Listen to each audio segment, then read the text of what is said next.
무슨 규정 타령이야. 저 꼬마가 정말 연금술사라고 믿는단 말인가. 게다가 그 녀석의 예약 시간은 이미 다 되었어. 라이 형님 같은 분을 알게 될 기회를 얻는 것 자체가 그 녀석의 행운이라고. 좋아. 그럼 날 안내해줘. 10대 초반의 어린애 따위가 라이 마오님께서 굳이 신경 쓸 가치도 없지. 미래의 일품 연금술사에게 자리를 양보하는 것은 오히려 그 꼬마에게 찾아온 하늘이 내린 축복일 테니까. 연금술실 안에서 여편은 여전히 수련에 몰두하고 있었다.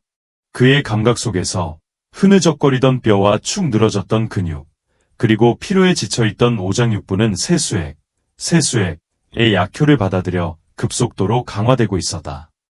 이 세수액은 비록 일품 약재에 불과했지만 저급 풍급 약재 중에서는 몸을 개조하는데 가장 탁월한 효능을 지닌 명약이었다. 향한계비가 다 타들어갈 시간이 흐른 뒤 세수액의 약효는 완벽하게 방출되었다. 겉으로 보기에는 여편에게 아무런 변화도 없는 듯 보였지만 실상은 그의 신체 경도는 이전보다 몇 배는 더 단단해져 있었다. 가늘고 약했던 일부 경맥과 혈관, 손상되었던 세포들과 내장들은 완벽하게 아물어 다시 태어난 듯한 활력을 띠었다. 세수액의 도움 덕분에 마침내 신체를 최고의 상태로 끌어올렸군. 여편의 눈에서는 섬광이 번뜩였다. 그는 몸을 일으켜 전신을 부르르 떨었다. 그러자 마치 껍질처럼 굳어있던 검은 진흙 덩어리들이 우수수 떨어져 나가며 그 아래 숨겨져 있던 백옥처럼 매끄럽고 윤기나는 피부가 드러났다. 피부의 결 하나하나가 선명했으며 그 안에는 강인한 생명력과 더불어 힘의 미학이 가득 넘쳐 흘렀다. 여편은 옷을 주섬주섬 주워 입으며 연금술실 바깥에서 희미하게 들려오는 소란스러운 소리에 귀를 기울였다. 첸언니, 이건 규정에 맞지 않습니다. 상대방의 연금술실 사용 시간은 아직 끝나지 않았어요. 직원의 목소리에는 간절함과 동시에 조심스러움이 배어 있었다. 무슨 규정 타령이야. 이라이마오 연금술 대사보다 그 빌어먹을 꼬맹이가 더 중요하단 말이냐. 당장 문 열어. 라이마오의 목소리는 이미 걷잡을 수 없는 분노로 가득 차 있었다. 첸 언니, 안 됩니다. 직원은 필사적으로 저항했다. 젠장, 내까짓 게 뭔데. 감히 날 막아. 당장 꺼져. 쾅. 육중한 문이 흔들릴 정도로 거친 소리가 울려 퍼졌다. 연금술실 안 여편은 미간을 찌푸렸다. 보통의 연금술실은 방음 효과가 매우 뛰어났지만 문박의 목소리가 너무나도 선명하게 들려왔다는 것은 바깥 사람들이 상상 이상으로 소리를 지르고 있다는 방증이었다. 여편은 불쾌한 기색을 숨기지 않고 문 쪽으로 걸어갔다. 대체 무슨 짓거리야. 쾅. 여편이 몇 걸음째 떼기도 전에 연금술실의 문이 발로 차여 거칠게 열려버렸다. 문 밖에는 한 남자와 한 여자가 서 있었다. 남자는 바로 그 뚱뚱한 라이마오였고 여자는 연금술사협회의 직원복을 입고 있었다. 그리고 그들 발밑에는 바닥에 주저앉아 있는 한 사람이 있었으니 바로 여편에게 연금술실을 배정해 주었던 젊은 여직원이었다. 그녀의 얼굴에는 선명한 손자국이 남아 있었고 눈에는 그렁그렁 눈물이 맺혀 있었다. 누가 보더라도 방금 전 누군가에게 따기를 맞았음이 분명했다. 여편은 얼굴을 굳히며 바닥에 주저앉아 있는 루이에 루도에트를 차갑게 물었다. 무슨 일이냐? 로비는 사람들이 쉴 새 없이 드나들 정도로 번잡한 곳은 아니었지만 이전에 벌어졌던 소란 때문에 이미 많은 사람이 주변에 모여들어 있었다. 대체 무슨 일이야? 뭔가 충돌이라도 있었던 모양인데? 여긴 연금술사 협회잖아. 누가 감히 여기서 소란을 피운다는 거야? 나 저 뚱뚱한 남자 알아. 라이마오라고 불리는 것 같던데 고급 연금술 학도래. 보통 연금술사 협회에서 약을 제조하고 일품 연금술사가 되기까지 단 한 걸음밖에 남지 않았다고 하더군. 그 사람이야. 어쩐지. 방금 들었는데 라이마오가 연금술을 하려고 하는데 빈 연금술실이 없어서 저 소년의 연금술씨를 빼앗으려 한다더군. 아, 그렇군. 저 소년은 눈이 없었네. 라이마오, 저 사람 건드리기가 쉽지 않거든. 중년 남자는 주변 사람들의 수군거림을 들으며 마치 자신이 이 연금술실의 주인이라도 되는 양 거만하게 안으로 걸어 들어왔다. 라이마오는 거들먹거리며 높은 곳에서 내려다보듯이 말했다. 꼬맹이, 이 대사님이 이 연금술실을 쓰겠다. 너는 이제 가봐도 좋아. 여편은 얼굴을 더욱 굳히며 차갑게 내뱉었다. 내까짓 게 뭔데? 3초 안에 꺼져. 중년 남자는 눈을 부릅뜨고 입을 떡 벌렸다. 한동안 제대로 반응하지 못했다. 그의 얼굴은 파랗게 질렸다가 이내 검게 변했고 화가 치밀어 오른 듯 억지 웃음을 지으며 말했다. 이 꼬맹이가 내가 누군지 알아. 감히 나한테 그런 식으로 말해. 죽고 싶어 환장했구나. 내 놈이 누군지 알 필요 없어. 당장 꺼져. 라이마오의 표정은 극도로 일그러졌다. 그는 본래 자신이 한마디만 하면 상대방이 고맙게 여기며 연금술씨를 양보할 것이라고 생각했다. 그런데 어느 순간부터 이런 어린 녀석이 감히 자신에게 그따위로 말대꾸를 한단 말인가. 라이마오는 분노에 찬 비웃음을 터뜨리며 말했다. 잘났네. 아주 대단해. 어린애 주제에 감히 나에게 그따위로 말을 해. 내가 내 부모님 대신 교육을 좀 시켜주지. 규율이 뭔지 똑똑히 가르쳐주겠다. 말이 끝나기가 무섭게 라이마오는 우렁차게 포효했고 그의 기세는 순식간에 하늘로 치솟았다. 그의 두 손은 매의 발톱처럼 변했고 손바닥 안에서는 강력한 회오리 바람이 형성되어 여편을 향해 맹렬하게 덮쳐왔다. 매 발톱공, 응조공이다. 라이마오는 비록 1단계 무사에 불과했지만 어쨌든 무사였기에 그의 발톱 공격은 과연 공기를 찢는 듯한 위력을 지니고 있었다. 무사 실력은 아무것도 아니지. 라이마오의 가장 강력한 재능은 연금술 천재성이라고. 일품 연금술사로 승급하면 무연경 2단계 무사도 그에게는 대사님이라는 존칭을 붙여야 할 거야. 맞아. 정말 그렇군. 쯧쯧. 일품 연금술사라니 내 평생 그런 희망이나마 품을 수 있을까 모르겠네. 라이마오는 주변 사람들의 웅성거리는 소리를 들으며 가슴속에 솟아오르는 교만함을 감추지 못하고 비웃듯이 말했다. 꼬맹이, 오늘 내 기분이 좋으니 내 사지만 부러뜨려 주겠다. 다음부터는 눈치 좀 키워서 아무나 건드리지 말라는 걸 똑똑히 알아둬라. 휴. 날카로운 바람 소리와 함께 뚱뚱하고도 날카로운 발톱 한 쌍이 여편의 사지를 향해 빠르게 덮쳐들었다. 여편은 천천히 고개를 들었다.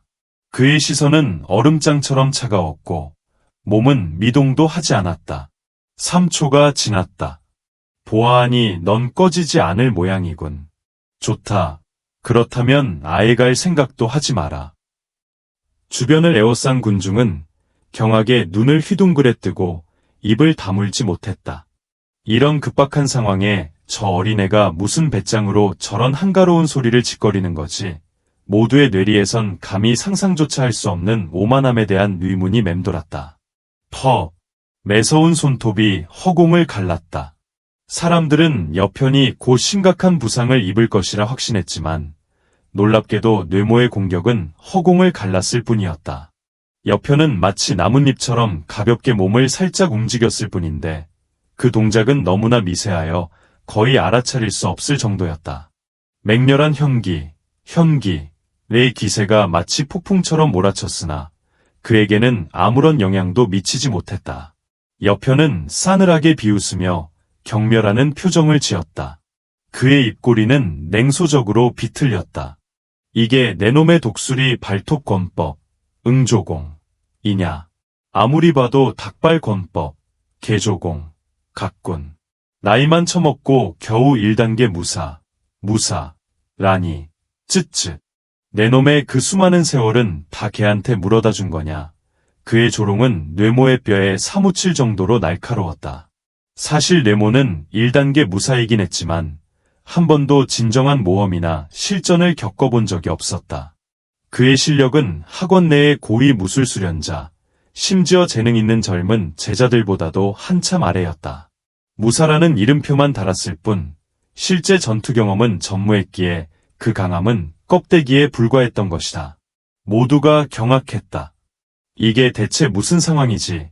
10대 초반의 어린 소년이 뇌모 같은 1단계 무사의 발톱 공격을 어떻게 피할 수 있었단 말인가? 그들의 상식으로는 도저히 이해할 수 없는 광경이었다. 그러나 여편의 묘사는 너무나도 정확했다. 뇌모의 그 뚱뚱한 손은 1단계 무사의 형기가 뒷받침되지 않았다면 영락없이 살찐 닭발처럼 보였을 것이고 독수리의 날카로운 발톱과는 전혀 거리가 멀었다. 뇌모는 경악과 분노에 사로잡혀 격렬하게 소리쳤다. 이 어린 놈이 죽고 싶어 환장했구나. 그는 방금 무슨 일이 일어났는지 이해할 수 없었다. 설마 이 어린 놈이 천재라도 되는 건가? 잠시 스치는 불안감의 뇌모는 조심스럽게 여편을 살폈지만 그에게서 형기의 아무런 미동도 감지되지 않았다. 그러자 그는 안심했고 그의 얼굴은 더욱 사납고 잔혹하게 일그러졌다. 원래 뇌모는 여편의 사지를 잘라버려 본보기를 보이려 했지만 이제는 이 건방진 놈을 완전히 폐인으로 만들기로 결심했다. 맹렬한 형기가 그의 몸에서 솟구쳐 올랐고 뇌모는 발톱을 휘둘러 여편을 향해 휩쓸었다. 그때였다. 뇌모가 갑자기 처절하게 비명을 질렀다. 아! 그의 발톱은 여편의 몸에서 불과 2cm 떨어진 곳에서 멈춰섰다. 뇌모의 얼굴은 고통으로 심하게 뒤틀렸고 입은 한껏 벌어졌으며 두 눈은 터질 듯이 휘둥그레졌다. 눈물과 콧물이 범벅이 되어 흘러내리고 그의 얼굴은 마치 삶은 돼지 간처럼 시뻘개졌다. 그가 고개를 숙여 내려다보니 언제부터인가 여편의 발이 뇌모의 하체 급소를 정확히 강타한 것이었다. 그 순간 뇌모는 자신의 아랫도리에 무언가가 완전히 으스러지는 듯한 끔찍한 감각을 느꼈다. 뼈를 깎는 듯한 극심한 고통은 뇌모로 하여금 목 따이는 돼지처럼 비명을 지르게 만들었고 그의 얼굴은 형언할 수 없는 고통으로 일그러졌다. 참혹했다. 군중은 기괴한 표정을 지으며 자신들의 다리를 무의식적으로 오므렸다. 소름 돋는 냉기가 등줄기를 타고 흘러내리며 온몸에 닭살이 돋았다. 그들은 퍽 하는 소리를 분명히 들었고 뇌모의 알이 깨졌을 가능성이 매우 높다고 짐작했다. 그렇다면 그의 대는 끊긴 것이나 다름없었다. 뇌모는 고통을 억지로 참아내며 입꼬리를 경련했고 핏발선 눈은 광기 어린 증오로 여편을 노려보았다. 그는 신 목소리로 악에 받쳐 소리쳤다. 이 더러운 꼬마 녀석, 내 놈을 죽여버릴 거야. 여편의 얼굴은 아무런 표정 변화도 없었다. 그는 가볍게 한 발짝 내디디며 오른발을 다시 한번 들어 올렸다. 마치 악마에 홀린 듯 혹은 운명처럼 그의 오른발이 또다시 뇌모의 하체 급소를 명중시켰다. 뇌모가 스스로 몸을 던져 돌진하는 것처럼 보였고 여편은 그저 가볍게 발을 들어 올렸을 뿐이었다. 뇌모의 두 번째 알마저도 완전히 으스러졌다. 목 따이는 돼지의 비명소리가 대청 안에 길게 울려 퍼졌다. 그 날카로운 소리는 고막을 찢을 듯 아팠다. 그 비명의 주인이 얼마나 엄청난 고통을 견디고 있는지 모두가 충분히 짐작할 수 있었다. 군중은 본능적으로 자신의 하체를 가렸고 그들의 얼굴에는 생각만 해도 끔찍한 공포가 서려 있었다. 이게 대체 뭐야? 너무 이상하잖아.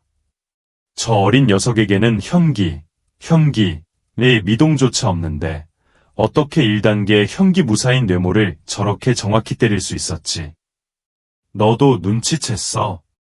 방금 그 두 번의 공격은 마치 뇌모가 스스로 뛰어든 것 같지 않았어. 정말 기이한 일이야. 모두가 의심 가득한 표정으로 여편을 바라보았다. 우연이든 아니든 이 어린 녀석은 정말 너무나도 잔혹했다. 이제 뇌모는 자손을 남길 길도 완전히 막혔으니 더 이상 사내 구실도 못하게 될 터였다. 이 정도면 그를 죽이는 것보다도 더 악독한 짓이었다. 뇌모는 고통에 몸부림치며 바닥을 굴렀다. 그의 눈은 도끼 가득한 증오로 여편을 응시했고 그를 능지처참하여 여러 조각으로 찢어 죽이고 싶은 심정이었다. 이 더러운 꼬마놈. 내 놈을 죽일 거야. 죽여버릴 거라고. 진영은 이 광경에 놀라 서둘러 앞으로 나아가 뇌모를 부축했다. 네 오빠, 괜찮으세요? 뇌모는 진영마저도 역겹다는 듯 거칠게 밀쳐 넘어뜨려 그녀의 얼굴에 멍이 들게 했다. 이 더러운 계집, 당장 꺼져. 이제 그는 사내로서의 자격마저 잃었는데 여자 따위가 무슨 소용이 있단 말인가. 진영, 여월, 너희 둘은 여기서 뭘 하고 있는 거냐? 대체 무슨 일이 있었고 누가 너희를 때렸어? 갑자기 검은색 옷을 입은 한 남자가 다가왔다. 그는 연단사의 제복을 입고 있었고 가슴에는 정교한 솥, 로정, 모양의 검은색 휘장을 달고 있었다. 남자는 바닥에 쓰러진 두 시종을 보며 날카로운 시선으로 주위를 훑었다. 주화용 대인이시다. 연단사 협회의 총관사님이셔. 이제 볼만한 구경거리가 생겼군. 그를 보자마자 주변을 에워쌌던 사람들은 모두 일어서서 허리를 숙이며 공손한 표정을 지었다. 그들은 특히 그의 가슴에 달린 휘장을 쳐다보며 존경과 선망, 그리고 마치 주인을 만난 노예처럼 약간의 광기 어린 열정까지 드러냈다. 여편은 눈을 가늘게 뜨고 검은 옷을 입은 남자의 가슴에 달린 휘장을 살펴보았다. 검은 철로 만들어진 휘장에는 손문양이 새겨져 있었다. 그것은 바로 일품 연단사의 휘장이었다. 이 휘장을 가지고 있다면 대륙 어디에서든 초고급 대우를 받을 수 있으며 만인의 존경을 받는 존재가 될 수 있었다. 진염은 혼비백산하여 허둥지둥 몸을 일으켰다. 그녀의 얼굴에는 공포가 가득했다. 별표 내용 번역 및 확장 별표. 저기, 주화용 대인. 저 두 사람이 기초 연단실을 차지하려 다투다가 충돌이 일어나 저희까지 휘말리게 된 것입니다. 한 직원이 잔뜩 겁먹은 목소리로 더듬거리며 상황을 보고했다. 그의 시선은 불안하게 떨리고 있었고 손가락은 사태의 원흉이 된 두 남자를 향해 미세하게 떨리고 있었다. 주화용은 고개를 끄덕이며 나직이 되물었다. 그랬단 말이냐. 그의 목소리는 처음엔 무심한 듯했으나 순식간에 표정이 싸늘하게 굳어지더니 얼굴에 짙은 그림자가 드리워졌다. 마치 차가운 겨울바람이 불어닥치듯 그의 눈은 날카롭게 좁혀졌고 차가운 살기가 공기를 얼어붙게 만들었다.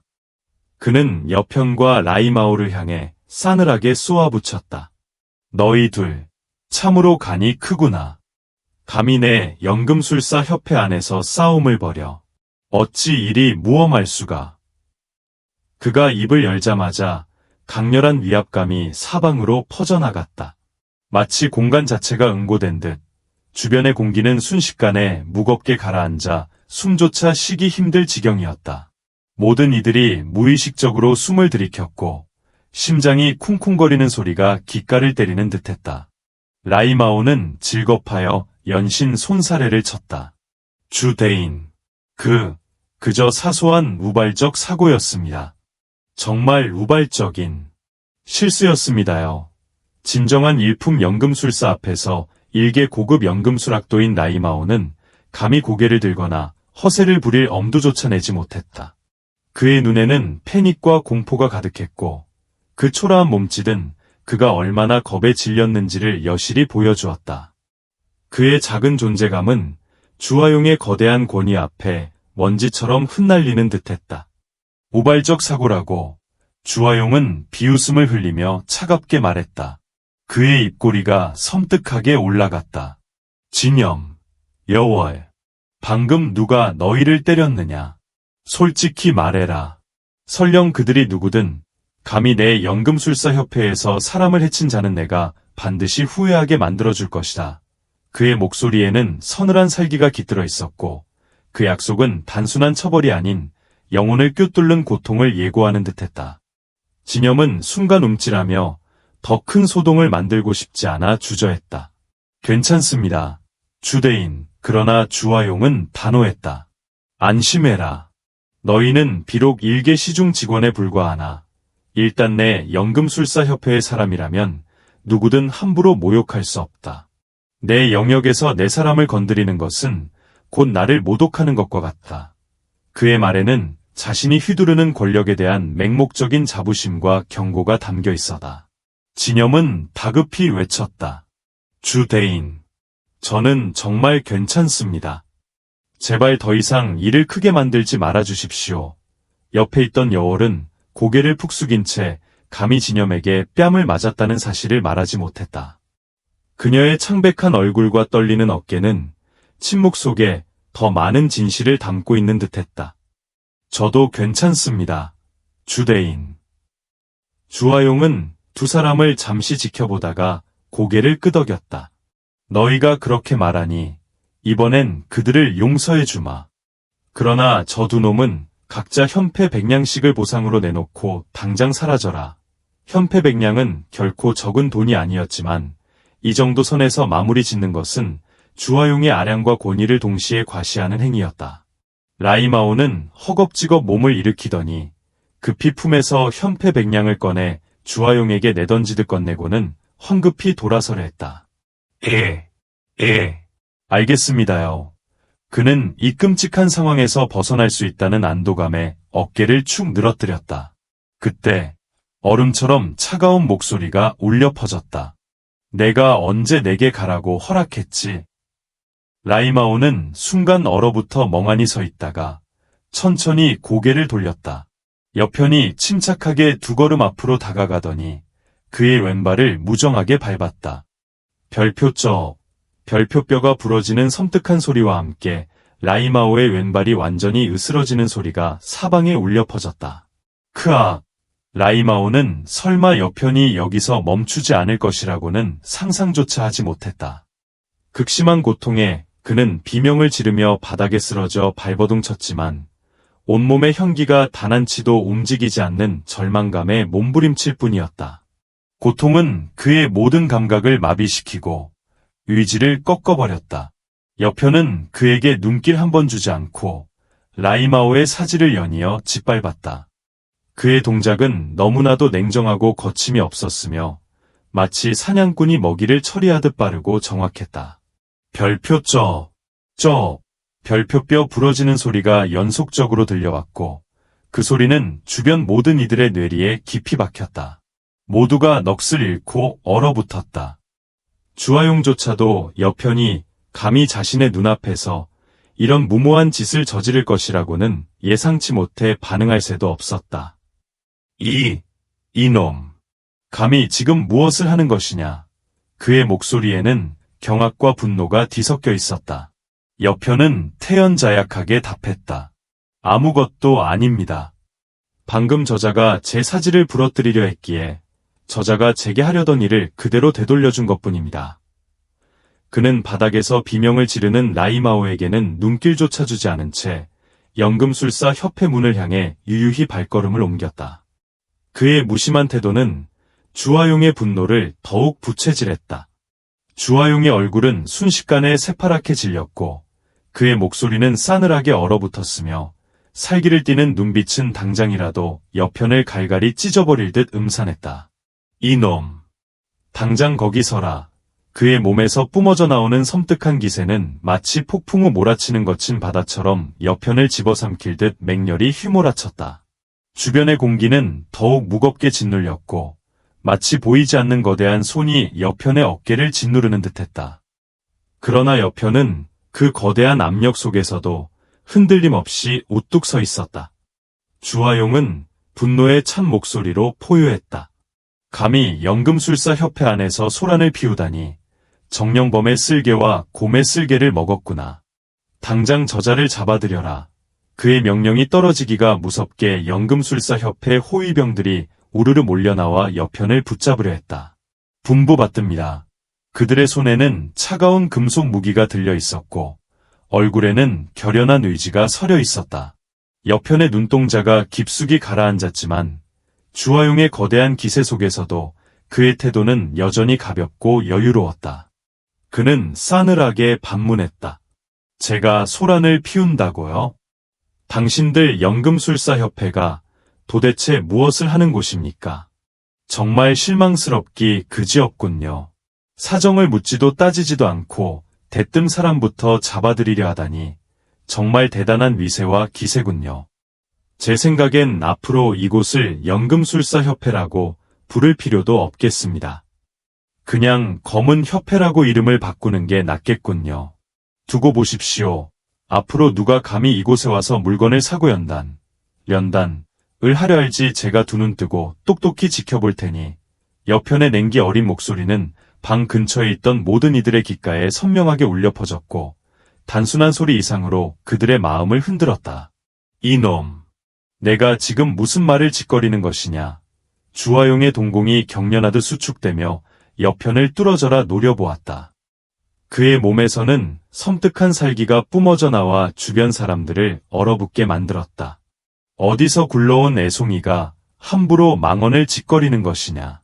이 한마디만으로도 내 신분이 무엇이든 상관없다.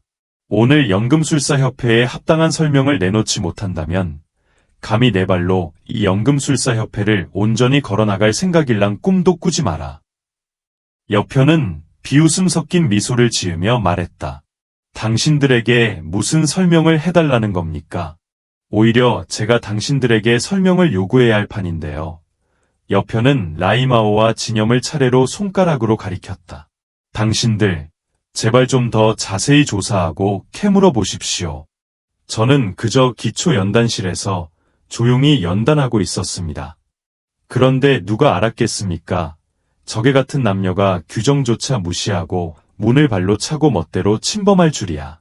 제가 당신들에게 묻고 싶은 게 있습니다. 우리가 이곳에서 돈을 내고 연단을 하는 것이 고작 이토록 남들에게 함부로 방해받을 수 있다는 뜻입니까? 연금술사가 연단 중에 방해받으면 어떤 결과가 초래될지 당신들 같은 일품 연금술사가 설마 모를 리는 없겠죠. 옆편의 몸에서 기묘한 기세가 서서히 피어올랐다. 그의 눈빛은 날카로운 칼날처럼 주화용의 눈동자를 꿰뚫었고 주화용의 심장은 차갑게 식어내리는 것을 느꼈다. 이토록 무시무시한 기세라니 이 젊은이는 대체 누구인가? 옆편의 시선에 꿰뚫린 주화용은 마치 맹수의 시선을 받은 토끼처럼 속으로 깊은 두려움을 느꼈다. 그의 오만했던 태도는 온데간데 없이 사라지고 그의 마음속에는 알 수 없는 공포가 스멀스멀 피어났다. 주화용은 감히 옆편의 눈을 마주보지 못하고 고개를 돌려 싸늘하게 물었다. 진염, 도대체 무슨 일이 있었던 것이냐? 진염은 공포에 질려 얼굴이 창백해진 채 더듬거렸다. 대인, 저자는 피 묻은 침을 뱉어 저희를 모함하고 있습니다. 옆편의 눈빛이 더욱 싸늘하게 가라앉았다. 제가 피 묻은 침을 뱉는지 아닌지는 이곳에 있는 모든 이들이 알 것입니다.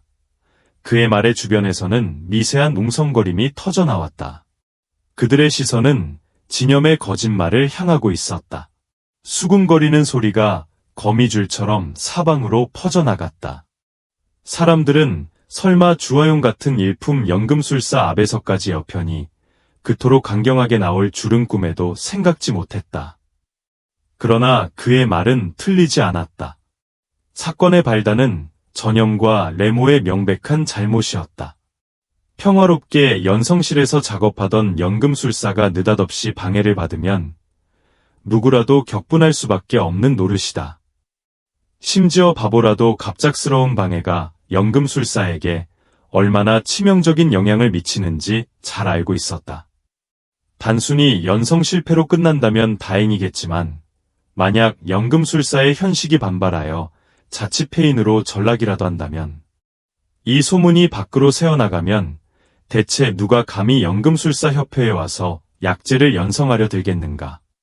사방에서 웅성거리는 소리를 들은 주화용은 얼굴이 극도로 보기 흉하게 일그러진 채 고개를 돌려 버럭 소리쳤다. 여월, 도대체 무슨 일이 있었던 것이냐? 대인, 그가 맞습니다. 비록 여월은 소심한 성격이었지만 결국 그녀는 자신이 그들을 막으려다 뺨을 맞았던 일까지 포함하여 사건의 전말을 빠짐없이 이야기했다. 전염, 내가 감히 이런 짓을 해. 이 순간 주화용은 전염을 당장이라도 죽이고 싶은 심정이었다. 이 문제를 제대로 해결하지 못한다면 연금술사협회의 명예에 심각한 타격이 될 것이 불보듯 뻔했기 때문이다. 주화용은 차가운 목소리로 명했다. 당장 사과하지 않고 무엇을 하는 것이냐. 사과 따위는 필요 없습니다만 연금술사협회에 충고 한마디 해두죠. 봉사직 직원이 뭐 대단한 자리는 아니지만 그렇다고 아무 쓰레기나 받지 마십시오. 그렇지 않으면 사람들이 연금술사협회를 쓰레기장으로 알게 될 겁니다. 여편은 말을 마치고 전염 무리를 쳐다보지도 않은 채 몸을 돌려 그곳을 떠났다. 그는 이곳에서 낭비할 시간이 그리 많지 않았다. 멀어지는 여편의 뒷모습을 바라보며 사람들은 경악에 눈을 동그랗게 뜨고 입을 떡 벌렸다. 여편의 말이 옳다 해도 연금술사협회에 이런 식으로까지 죄를 지으면 푸른 달 도시에서 곤란한 일을 겪지 않을까. 그들의 의문은 차마 입 밖으로 나오지 못하고 공기 중에 떠돌았다. 주화용은 얼음장 같은 목소리로 말했다. 누구 없느냐? 이 폐물을 당장 던져버려라. 전염, 너는 오늘부로 우리 연금술사협회의 회원이 아니다. 전염의 울부짖는 비명 속에서 그녀와 레몬은 연금술사협회 밖으로 내던져졌다. 아무래도 연금술사협회를 다시 정비해야겠군. 주화용의 얼굴은 섬뜩할 정도로 음침했다. 오늘 벌어진 일은 비단 그 자신의 명예 실추뿐만 아니라 연금술사협회의 명성에도 돌이킬 수 없는 오점을 남겼기 때문이다. 여기까지 생각이 미치자 주화용에게서 뿜어져 나오는 냉기가 마치 주위 공기마저 얼어붙게 하는 듯했다. 이를 지켜보던 군중은 그 냉기에 압도되어 조개처럼 입을 닫고 침묵했다. 주화용이 막 몸을 돌려 떠나려 할 때였다. 문득 그의 시선이 연성실 한 구석에 꽂혔다. 이것은 주화용은 소름이 돋는 듯 몸을 떨며 연성대 앞으로 빠르게 다가갔다. 그가 집어든 것은 보랏빛 액체가 약간 남아있는 작은 약병이었다. 주화용은 코를 들이마시며 냄새를 맡았다. 그의 표정은 경악으로 물들었고 이내 수정 막대를 꺼내 그 액체를 찍어 혀 끝에 살짝 대어 맛보았다. 주화용의 표정은 경악에서 놀라움으로 그리고 마침내 멍하니 넋을 잃은 상태로 변해갔다. 모두의 놀란 시선 속에서 주화용은 연금술사협회를 박차고 빠르게 뛰쳐나갔다. 잠시 후 주화용은 초조한 얼굴로 여월의 앞으로 달려 돌아왔다. 여월, 방금 그 꼬마, 내가 등록해준 것이 맞지? 이름이 무엇이냐? 어디에서 왔는지? 어떤 약재를 연성하려 했는지 말하던가. 혹시 연락처를 남기지는 않았느냐? 여월은 아무것도 이해하지 못하겠다는 듯 멍한 얼굴로 고개를 저었다. 됐어. 내가 직접 등록 정보를 확인해야겠다. 주화용은 다급하게 등록 장부를 움켜쥐었고 여월의 안내에 따라 여편의 등록칸을 찾아냈다. 그러나 여편이라는 이름 외에는 어떤 유용한 정보도 찾아볼 수 없었다. 여월은 용기를 내어 조심스럽게 물었다. 주대인, 무슨 일이십니까? 혹시 그가 연성실의 기구를 망가뜨린 것이라도 있습니까? 주화용은 고개를 저으며 진지하게 말했다. 그 꼬마가 머물렀던 연성실에 약간의 약액이 남아있었다. 그 효능으로 보아 아마 세상에 아직 알려지지 않은 일품 약재일 가능성이 매우 높다. 여월은 무엇이라고요? 하고 놀라 소리쳤다. 붉은 입술이 동그랗게 벌어졌고 그녀의 심장은 격렬하게 울렁거렸다. 주화용 대인마저 경악하게 만든 일품 약재를 연성해냈다고. 그 소녀는 설마 주화용 대인보다도 강력한 연금술사라는 말인가. 주화용은 어쩔 수 없다는 듯 손을 저었다. 내가 이런 이야기를 너에게 해봤자 무엇하겠느냐. 이내 주화용은 여월에게 엄숙하게 당부했다. 만약 다음에 그 소년이 또 온다면 무슨 수를 써서라도 그를 붙잡아 두고 가장 빠른 속도로 나에게 알려야 한다. 알겠습니다. 여월은 놀란 마음을 가슴에 품고 불안한 듯 자리를 떠났다. 그 보랏빛 약재가 정말 그 소년이 연성해낸 것이라고. 저토록 젊은 일품 연금술사라니 과연 가능한 일일까? 주화용은 속으로 중얼거렸다. 아니, 너무 깊이 생각할 필요는 없다. 그가 연성했든 아니든 최소한 그에게 이 신비로운 약재가 있다는 것을 의미한다. 안 되겠다. 당장 이 약재를 회장님께 보여드려야 해. 주화용은 바람처럼 빠르게 연금술사 협회 고층으로 달려 올라갔다. 회장의 집무실. 수염을 길게 늘어뜨린 한 노인이 코를 파고 있었다. 그의 얼굴은 험상궂었지만 오른손 검지는 끈질기게 코 속에 붙어있는 고집센 코딱지와 맹렬하게 씨름하고 있었다. 결국 한바탕 씨름 끝에 커다란 코딱지가 코가 막고 있던 회색빛 콧방울이 늙은이의 손가락에 의해 시원하게 뽑혀 나왔다. 늙은이는 손가락 끝에 매달린 그 길쭉한 콧방울을 흐뭇한 눈길로 바라보며 흡족한 듯 중얼거렸다. 이렇게나 길었군. 하지만 결국엔 내가 널 이겼어. 하하, 콧방울을 빼내자 늙은이의 온몸이 한결 가벼워진 듯 홀가분한 표정을 지었다. 쾅! 바로 그 순간 사무실 문이 굉음을 내며 활짝 열렸다. 한 그림자가 번개처럼 빠르게 안으로 돌진해 들어오더니 손에 든 약병을 높이 치켜들고 우렁찬 목소리로 외쳤다.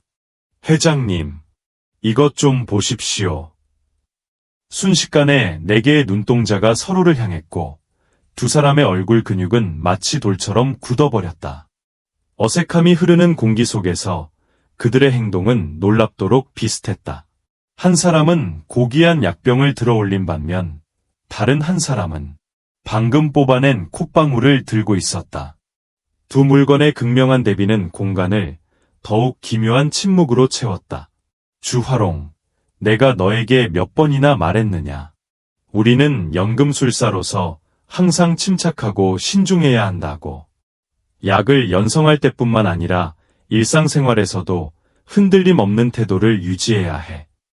너처럼 경솔하고 성급한 태도로는 나중에 어떻게 위대한 연금술사가 될 수 있겠느냐. 늙은이, 즉 화라후연 회장은 태연자약한 표정으로 훈계하면서도 동시에 손가락에 들린 콧방울을 능숙하게 책상 밑바닥에 슬쩍 문질러 떼어냈다. 그야말로 위선적인 이중적인 모습이었다. 아, 그런데 나를 찾아온 용건은 무엇이냐? 주화롱은 늙은이의 그 역겨운 행동을 애써보지 않으려 눈가를 파르르 떨었다. 하지만 시야에서 완전히 지울 수는 없었기에 그의 미간에는 참을 수 없는 경련이 일었다. 겨우 이성을 붙잡고 그는 다시 약병을 내밀며 말했다. 회장님, 이 약재를 한번 보십시오. 내가 또 새로운 약재를 연구해낸 것이냐. 화라후연 회장은 약병을 받아들고는 코를 킁킁거리며 냄새를 맡았다. 그의 표정은 처음의 위화함에서 점차 놀라움으로 변하더니 이내 감탄사까지 터져나왔다. 아, 이 약재 참으로 흥미롭군. 놀랍게도 회장은 방금까지 콧방울을 떼어냈던 그 손가락으로 약병 안의 보랏빛 약물을 조금 찍어내더니 거리낌 없이 자신의 입안에 넣고 꼼꼼하게 맛보았다. 그 광경을 목격한 주화롱은 어제의 저녁 식사까지도 역류할 것 같은 강렬한 구역질을 느꼈다. 그의 위장은 격렬하게 수축했고 간신히 참아내는 모습은 거의 일그러질 지경이었다. 약효가 발휘되자 화라후연 회장의 얼굴은 놀라움에서 경악으로 그리고 마침내 멍한 표정으로 바뀌었다. 이내 그는 주화롱의 어깨를 덥석 움켜쥐었고 그의 몸은 미세하게 떨리기 시작했다.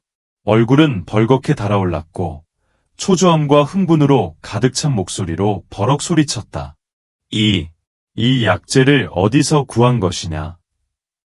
회장의 악력에 주화롱의 뼈가 으드득거리는 소리를 냈다. 그는 고통을 참으며 지금까지 일어났던 모든 일들을 자세히 설명했다. 당장 나를 데리고 가서 보거라. 화라후연 회장은 마치 불이 붙은 듯한 기세로 마치 한 줄기 강풍처럼 사무실을 박차고 뛰쳐나갔다.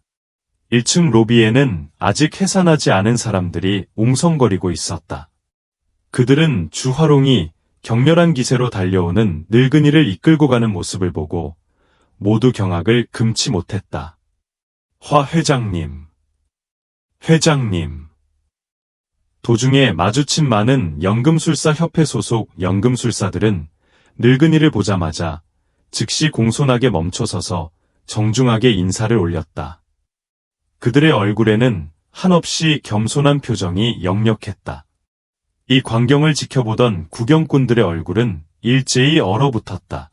저 수염이 덥수룩하고 옷차림도 허술한 늙은이가 설마 라멀성 연금술사협회의 화라후연 회장이란 말인가. 그들의 눈에는 의문과 충격이 가득했다. 화 회장은 예전에 여편이 머물렀던 연성실로 돌진해 들어갔다. 그는 이리저리 손을 대고 이것저것 만져보며 마치 냄새를 맡는 사냥개처럼 코를 킁킁거렸다. 뛰어나다. 뛰어나. 정말 뛰어나.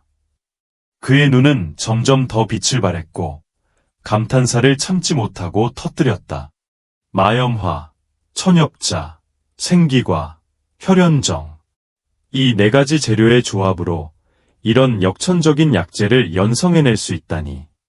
이 약재는 분명 무사의 신체 강도를 향상시키는 데 특화된 것으로 보인다. 만약 모든 무사가 이 약재를 복용한다면 무사에서 무사 1단계로 돌파할 확률이 무려 50포인트나 향상될 수 있을 것이다. 정말 경이로운 성과로구나. 하지만 이 안에는 또 다른 재료가 하나 더 있는데 도대체 어떤 재료일까? 어째서 아무런 흔적도 찾을 수 없는 거지? 화 회장은 마치 뜨거운 프라이팬 위를 기어가는 개미처럼 안절부절 못했다. 연성실 안에 남아있는 미묘한 냄새와 연성대 위에 남은 재료의 흔적들을 통해 그는 세수에게 4가지 주요 재료들을 즉시 찾아냈다. 그러나 마지막 한 가지 재료만은 아무리 찾아도 도무지 발견할 수 없었고 그는 초조하게 방을 빙빙 돌았다. 사실 회장은 자신이 5가지 재료를 모두 찾아낸다 해도 세수액을 성공적으로 배합해낼 수 없다는 것을 알지 못했다. 어떤 약재의 배합법이든 재료만큼이나 과정이 극도로 중요하기 때문이다. 이것이 바로 여편이 연성대를 깨끗하게 치우지 않은 이유였다. 그는 회장이 이 미끼에 걸려들 것이라는 것을 예측하고 있었던 것이다. 자신이 만든 약재가 연금술사협회를 달긴 알고 개가 짖는 혼란스러운 아수라장으로 만들었다는 사실을 여편은 전혀 알지 못했다. 그는 아카데미로 돌아와 정각 안에 있는 훈련실로 향했다. 여편은 나직이 중얼거렸다. 우선 내 신체 강도가 어느 정도인지 시험해봐야겠어. 구여 노세결을 수련하기 위한 최소 조건은 신체 강도가 무사 1단계에 도달하는 것이니까. 전생에 내가 구여 노세결을 얻었을 때는 이미 너무 늦었지. 나는 이미 무왕 8단계였고 기반이 너무나도 확고하게 다져져 있어서 처음부터 다시 시작할 수가 없었어. 하지만 지금 하늘이 나에게 새로운 기회를 주었으니 전설 속의 구여 노세결을 수련하지 않는다면 내 이번 환생은 헛된 것이 될 거야. 천연대륙의 공법은 크게 5가지 등급으로 나뉜다. 바로 범품, 지품, 천품, 현품, 왕품이다. 그리고 왕품 위에는 전설 속의 성품이 존재했다. 전생의 여편은 극도로 위험한 고대 유적에서 구여 노세결을 얻었다. 그것은 그가 일찍이 소유했던 공법 중 단연코 가장 강력한 것이었다. 고대 유적의 기록에 따르면 구여 노세결은 고대 시대의 천계에서 전해 내려온 지고무상한 공법으로 하늘을 거스르는 위력을 지녔다고 한다. 이 공법은 최소한 성품의 경지에 이르는 것이었다. 이것은 전설 속의 무적 공법으로 만약 세상에 유출된다면 대륙 전체의 구천무제들이 모두 미쳐 날뛸 정도의 가치를 지녔다. 전생에는 구여 노세결을 수련할 방법이 없었지만 이번 생에서는 여편은 결코 이 기회를 놓치지 않을 것이다. 여편은 훈련실로 들어섰다. 고개를 숙여 앞에 놓인 카운터를 바라보던 그의 눈에 익숙한 그림자가 들어왔고 그는 본능적으로 멈칫했다. 무슨 일이지? 여편은 자신의 몸이 긴장으로 뻣뻣해지는 것을 느꼈다. 몸속 깊은 곳에서 거부감이 치솟았다. 그는 순간적으로 당황했지만 이내 머릿속에 파편처럼 흩어져 있던 기억의 조각들이 번개처럼 빠르게 합쳐지며 하나의 거대한 파노라마를 형성했다. 아, 과연 그랬군. 여편은 비로소 모든 것을 이해했다. 카운터 앞에 앉아 현패를 수납하던 저 여인의 이름은 이월, 리월. 따지고 보면 이 몸의 전주인과 꽤나 깊은 인연을 가지고 있었다. 이월은 청산진에 위치한 이가, 리가, 출신으로 이가는 엽가와 제법 좋은 관계를 유지하는 작은 가문이었다. 그래서 어린 시절부터 여편은 이월과 자주 어울려 놀았고 그때의 그녀는 참으로 사랑스러웠다. 천진난만한 웃음을 지닌 작은 요정 같은 아이였다고 기억은 속삭였다. 그 시절 전주인인 여편은 이월에게 풋풋한 열병 같은 짝사랑을 느꼈다. 그의 눈은 항상 그녀를 쫓았고 그녀의 작은 몸짓 하나에도 가슴이 설렜던 것이다.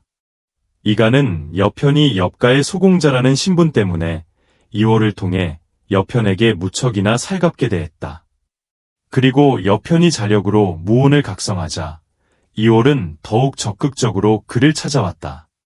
그 모습을 지켜보는 이가 사람들의 얼굴에는 흡족한 미소가 감돌았다. 마치 희귀한 보물이라도 발견한 듯 기뻐하는 그들의 표정은 순수한 인연보다는 더 깊은 계산이 깔려 있었음을 암시하는 듯했다. 그러나 여편이 폐물로 판정받자 모든 것은 한순간에 뒤바뀌었다. 그의 세상은 잿빛으로 물들었고 이전의 총명함은 흔적도 없이 사라졌다. 이제 이월은 더 이상 그를 찾아오지 않았다. 당시 두 사람은 함께 성현학원에 입학한 상태였는데 상황을 제대로 파악하지 못했던 여편은 여전히 미련을 버리지 못하고 이월을 찾아가 왜 자신을 피하는지 캐물었다. 어쩌면 그는 그녀의 변함없는 위로와 이해를 갈망했을지도 모른다. 차가운 시선으로 그를 내려다보던 이월은 망설임 없이 비수 같은 대답을 내놓았다. 내 미래의 남편감은 세상에 둘도 없는 강자이자 대영웅이어야 해. 내 꼴을 좀 봐. 내까지 폐물이 감히 내 기준에 닿을 수 있다고 생각해. 여편은 이월이 이토록 잔인하고 가혹한 말을 내뱉을 줄은 상상조차 하지 못했다. 그 말은 그의 심장을 난도질하는 칼날과 같았고 어린 시절의 모든 추억과 사랑을 산산조각냈다. 이 충격으로 인해 그는 깊은 좌절감과 우울감에 빠져들었다. 어깨는 축 늘어졌고 눈빛은 생기를 잃었다. 그날 이후 여편은 심리적인 그림자에서 벗어나지 못하고 무기력하게 지냈다. 심지어 엽소요가 부활하기 전까지는 이 고통스러운 그림자가 그의 삶을 짓눌렀다고 기억은 생생하게 증언했다.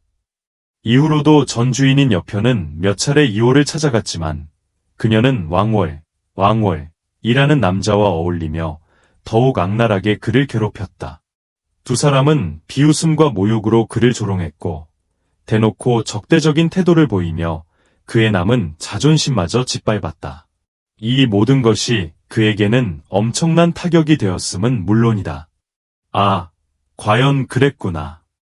그러니 이 몸의 전주인이 저 계집아이를 그토록 거부했던 것이 당연했다. 그녀에 대한 거부감은 단순한 싫어함을 넘어선 깊은 상처와 치욕에서 비롯된 본능적인 방어기제였다. 그녀의 잔혹한 배신과 조롱은 그를 나날이 우울감에 빠뜨렸고 심지어 목숨을 걸고 수련해야 할 흑풍령에서의 경험조차 멍하니 생기 없이 보내게 만들었다. 결국 그는 탈출하던 중 발을 헛디뎌 돌뿌리에 머리를 부딪혔고 그 허망한 죽음은 역설적이게도 지금의 여편, 즉 그의 영혼에게 새로운 삶을 시작할 기회를 안겨준 셈이 되었다. 비록 저 과거의 여편이 지금의 자신이 아니었음에도 불구하고 그의 얼굴에는 싸늘한 그림자가 드리워졌다. 마치 자신의 일처럼 가슴 한구석이 서늘해지는 것을 느꼈다. 세상 참 좁구나. 이토록 잔인한 악연이 또다시 눈앞에 나타날 줄이야. 수련실은 학원 소유였고 수련실을 사용하려는 제자들은 현패를 지불해야 했다. 때문에 학원 측은 제자들 중에서 방과 후 시간을 이용해 카운터 업무를 맡을 인원들을 선발했다. 과거의 여편은 수련실에 단 한 번도 발걸음을 해본 적이 없었다. 그런데 오늘 새로운 여편으로서 처음 방문한 이 공간에서 하필이면 이호를 만나게 될 줄이야. 운명은 때로 이처럼 잔인한 농담을 던지는가 싶었다. 비록 전 주인의 처지가 안타깝고 분노가 치밀었지만 지금의 여편은 단지 그 이유만으로 저 어린 계집아이를 붙잡고 문제를 일으킬 만큼 한가하지도 어리석지도 않았다. 그녀는 그의 시야에 들어올 가치조차 없었다. 그의 목표는 훨씬 더 크고 원대했다. 여편은 세 개의 현패를 카운터 위에 조용히 내려놓으며 말했다. 수련실 카드 한 장, 1시간 부탁합니다. 그의 목소리는 차분하고 단호했으며 어떤 감정도 섞여 있지 않았다. 이월에게 여편의 목소리는 꽤나 익숙했다. 무심코 고개를 들어올린 그녀는 여편의 얼굴을 확인하자마자 마치 역겨운 벌레라도 본 듯 노골적인 혐오감을 드러냈다. 이월은 귀찮다는 듯 손을 휘저으며 말했다. 또 나를 찾아온 거야. 난 한가하지 않. 그녀는 말끝을 흐리며 더 이상 여편을 상대할 가치도 없다는 듯이 고개를 돌려버렸다.